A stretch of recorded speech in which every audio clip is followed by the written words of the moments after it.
So, analog input and output. This appendix, C6, aka Resource 6, is about how to do analog ins and outs with the MyRio. And it's, it's pretty short, pretty straightforward. So, for our project, we will use the analog input channel CI0 and the analog output channel C0. So channel on connector C. So it's connector C output 0 and connector C input 0. On the MyRio? Yes, on the MyRio. An important fact.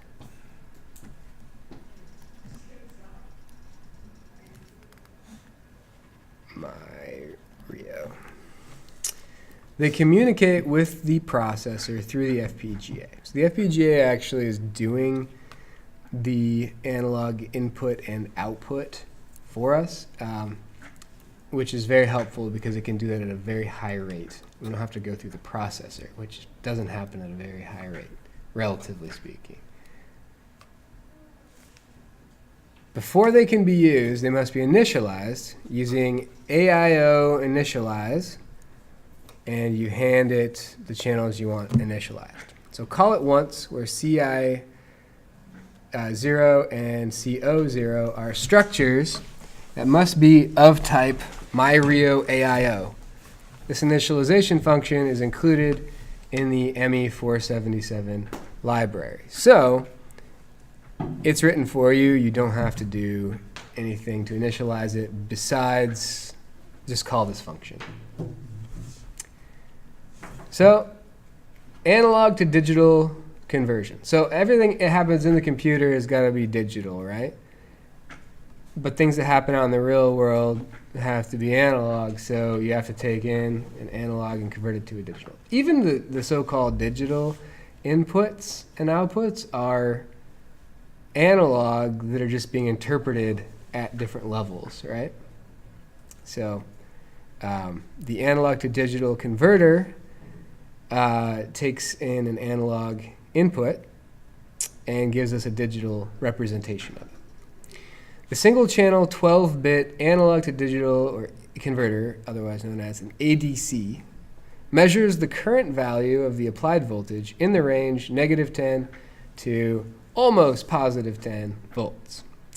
Voltages outside that range saturate the conversion as shown in figure C6.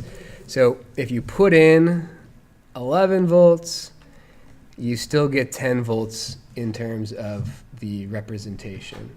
So if you go outside of plus or minus about 10 volts, it's still going to read just 10 or -10. The ADC has a resolution of 4.883 millivolts with absolute accuracy of plus or minus 200 millivolts. Each channel has input impedance greater than 500 kiloohms and overload protection of plus or minus 16 volts. So you can go up to 11 volts just fine. You can go up to 12, 13, 14, 15, 16, and now you're getting into the danger zone. Okay, so try not to apply a voltage that's higher than 16 volts. Really try not to apply one that's higher than 10 volts. But, yeah. So,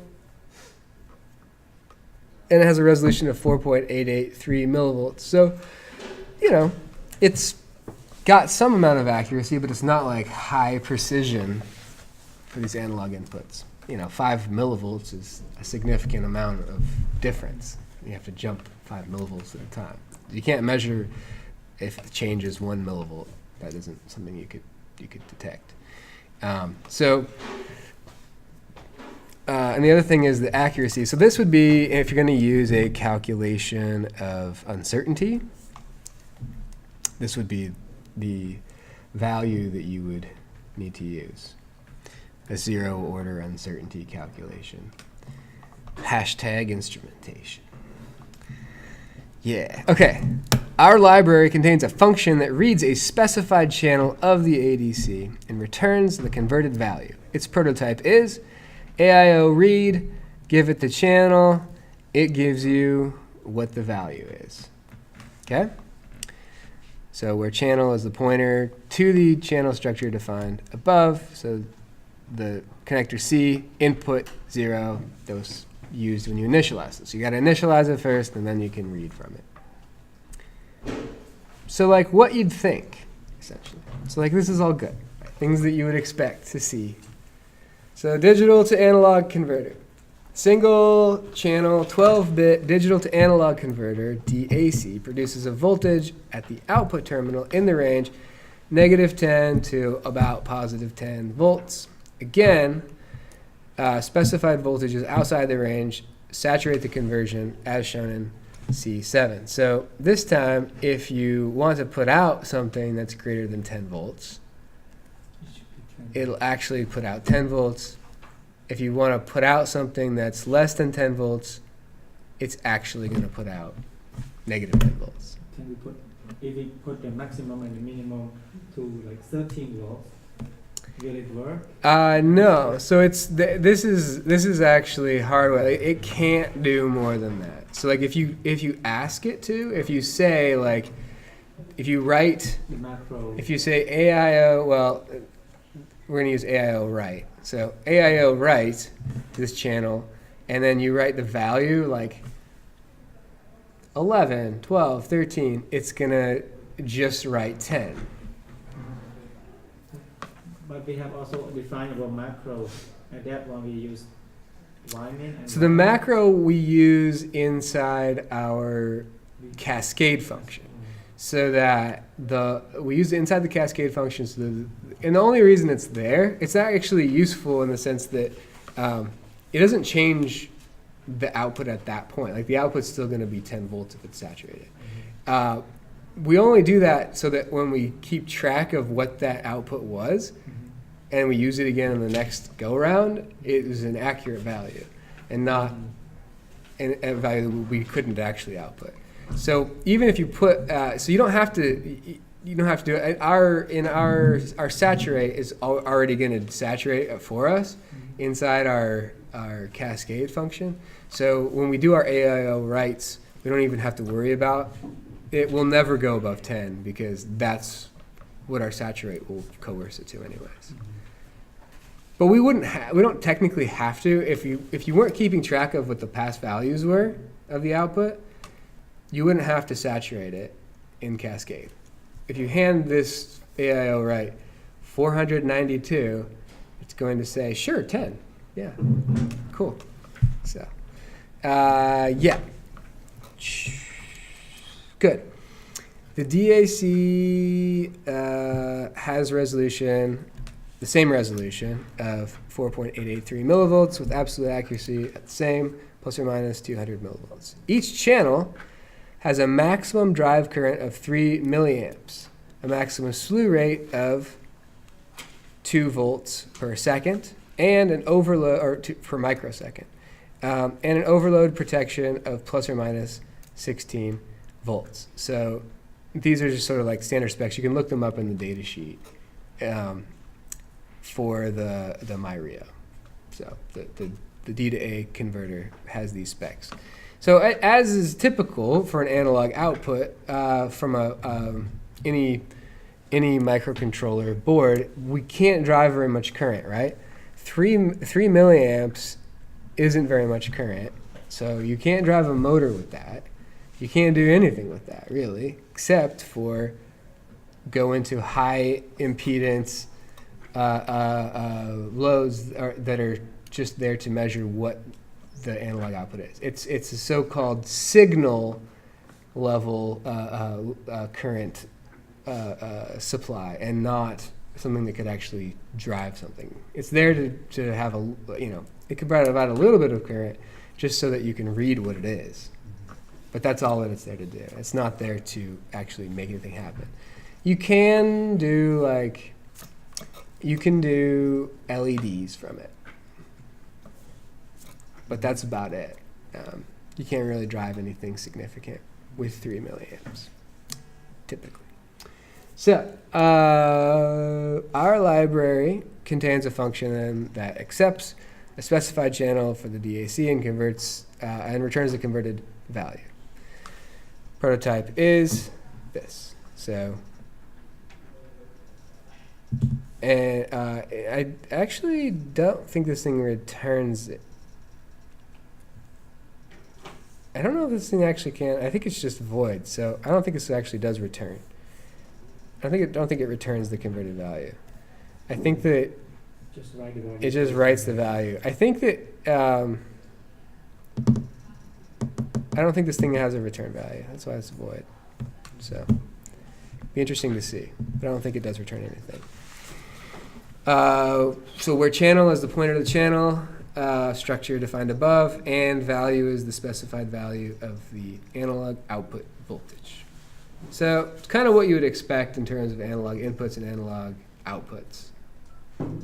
When you have an analog input, it has to be converted to digital to do anything with it in the computer. We'll use it, we'll calculate what the output should be, and then we'll use the digital to analog converter to convert it to an analog output.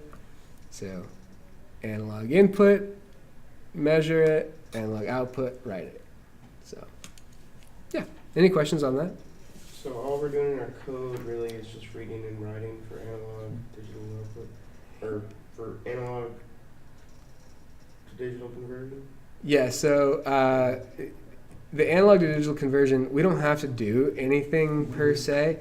The FPGA does it. Okay. Same as the right? The same you use just- Exactly. So all you have to do is say, what's the analog input right now? Yeah. And it'll tell you.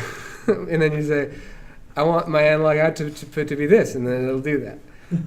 So you don't have to actually get into the total nitty gritty of writing the driver for the pin, each pin, Mhm. which for the ADC and the DAC.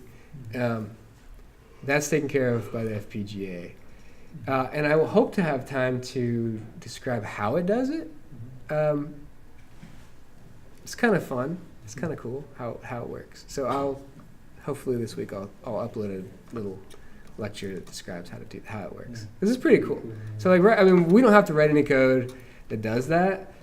We just need to know like what it's doing. So essentially the analog to digital is like sampling, and then the digital to analog is like, there are different ways, like sample and hold is one, zero order hold, where it's like, until it receives a new value, it puts out 3.7 volts, and then when that changes, it'll put 8.8 volts out, so it'll look like stepped. So there's different ways of doing it, but I'll talk about those ways later. A quick question, just out of curiosity. Why is the max just like one resolution lower than 10?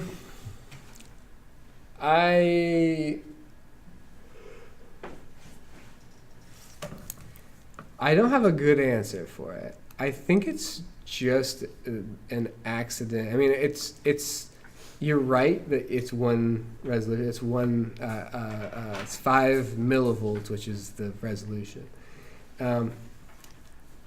Why they don't go that extra mile and go all the way up to 10? By that extra mile, I mean that one extra tick. Yeah, it's kind of bugging me. Yeah, I don't have a good answer for why. There probably is a good answer for why. I don't think that they were like, just got lazy and they're like, nah. Here's what I think it is.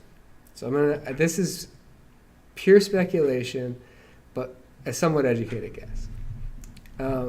If you go from -10 to +10, and you include 0 in there, so you have some integer number of levels that you can represent, and it's 12-bit. So it has, that's the number of levels is 2 to the 12, right?